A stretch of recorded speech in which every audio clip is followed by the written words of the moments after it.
Right, hi everyone, welcome to the channel.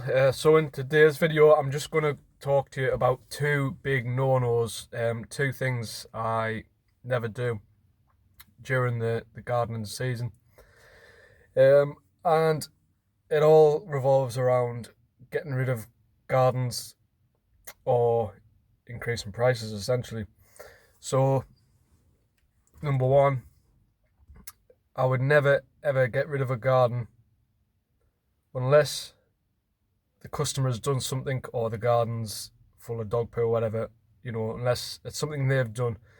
Uh, if it's one of the gardens that I've kind of got in the back of my mind to get rid of for whatever reason, that it just doesn't work for me, it might be kind of, say, a little bit too far out of your round, or you just don't particularly like the garden, doing the garden. I would never ever get rid of it mid-season, purely because I would never put the customer in that position where they cannot potentially find a new garden, so that they're left high and dry.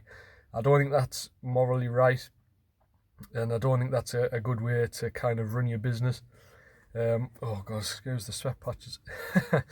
I don't think that's right, so I would never do that. And the second one, would you guys do that? Am I being too soft? Now, let us say it again.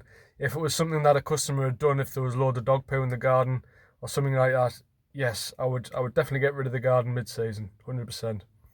But if it was just a garden that I didn't particularly like, or a garden that's maybe a little bit too far to travel, that's not the customer's fault. It's my fault for agreeing to do it in the first place. So I would never get rid of it mid-season.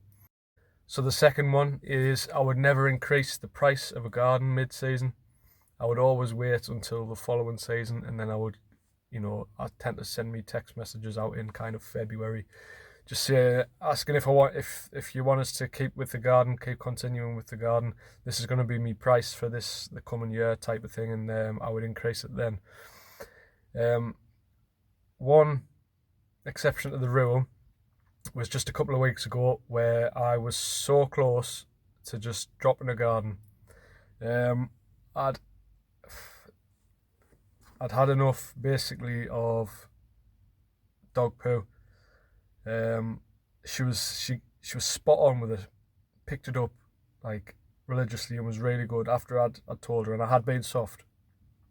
And goes against what I normally tell people on here. I would say, if people are doing that, get rid of the garden. But for some reason, this garden kind of, I don't know, I had a bit of a soft spot for it. She was really nice whenever I talked to her.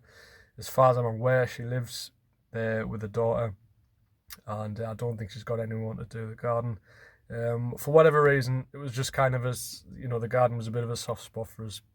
It's daft, really, but I can't quite put my finger on as to why. But a few weeks back, I kind of thought enough was enough. It kind of gone backwards a little bit when I was starting to pick up, more and more. And I would always put a charge on as well, like an extra tenner if I have to pick any up. So tenner to pick up a couple of bits of dog poo. I was fairly happy with that. Yeah, it was one of those days. I thought, I was so close to walking. But anyway, I did the garden, and I just messaged the customer. I said, look, like, I was so close today. Things are going to have to vastly improve if I'm going to keep working on the garden.